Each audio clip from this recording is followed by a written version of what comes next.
So, ayan, good morning guys. Grabe ang aking kilay, pak na pak. Ayan, so ito yung hair ko ngayon. Ganyan siya kahaba. Hanggang dito.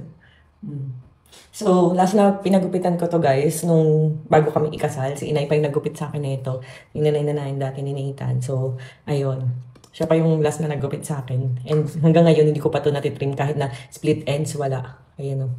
Hindi ko pa yung natitrim. Ultimo yung dulo, hindi. So, kaya napaka-healthy pa rin nila. And sabi nga nila kasi, kapag ka daw nasa healthy relationship or hindi ka na i-stress, eh ganun daw ang hair. Kagaya di ba yung minsan mga postpartum mommy, naglalagas ang hair, yan, nakakalbo, nanipis ang hair. So sa akin guys, walang paglalagas. As in, natatanggal lang na pati yung hair pag sinusuklay ko ng madiin, kapag ka buhol-buhol. Kunyari, hindi ako nakapagsuklay sa gabi, ganun lang. Pero yung tipong naglalagas na may makukuha, wala. As in, kay Natalia and kay Nathaniel, hindi naglalagas ang hair ko. So Rosmar Keramis lang ginagamit ko. And kahit anong shampoo and conditioner ko, ano yung madampot ko sa supermarket, ganun. So ito naman yung ginagamit ko sa face, yung Rosmar Foam Wash. Bagong product natin to ha. Sobrang ganda guys. Tingnan nyo naman.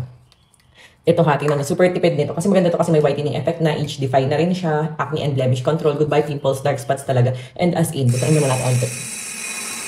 So yung kilay ko na yan, mag-fade pa yan ha. Mga 1 week. So kakatato pa lang kasi and magpipeel off pa siya. So ganyan lang guys. Isang ganyan lang. Imagine mo. Sobrang tipid kasi for whole face na yan. And kahit magmulat ka, kahit napalagay siya may mata, diba? Hindi siya mahapde kasi sobrang ganda ng formulation natin ito. Hindi rin siya yung parang maganit. Ano ba yun? Yung parang yung parang batak na batak. Hindi siya ganun. So, very mild siya pero napakabongga ng effort. And pwede siya sa mga bagets, buntis at lactating. So, ayan. Tingnan nyo naman guys. So, kaya napansin ko simula nung ginamit ko talaga ito, lalo na yung sample. Dati mga revision, sobrang tagal na nito. Parang taon na guys. Grabe. Sobrang tagal na as in. So, pansin ko guys, simula nung ginamit ko yan, talagang hindi na ako tinubuan ng pimples. Sobrang ganda ng formulation natin, kaya i-try nyo na din. Lalo na kung buntis kayo, lactating, ganun.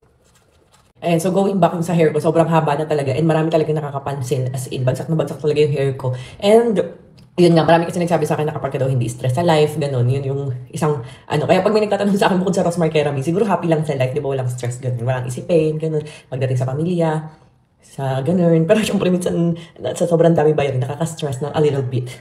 Ayun. Tapos, syempre, isa pang signs ng stress ng isang tao kapag ina-eye bags, cracked lips, dry lips. Ayan. Kaya meron tayong pwede mong gamitin dyan kung ganun kayo. So, yung Rosmar Uwu serum natin. So, pahin nyo lang dito guys sa eyes para yung pangingitim. Pero, tinan nyo guys, as in, wala kahit konti, no? Na eye bag. Kahit laging puyat. Tapos, yung lips, diba? So, ayun lang. Rosmar Uwu serum. So, ayun guys, check out nyo na to. Yung ating Rosmar Foam Wash na napakalaki. As in. So, diba? Sobrang tipid. So, ayan. Kaya, pangingitan nyo, check out nyo. Nalagay nyo lang Rosmar Cagayaco Foam Wash. Walang filter, guys. Kinis.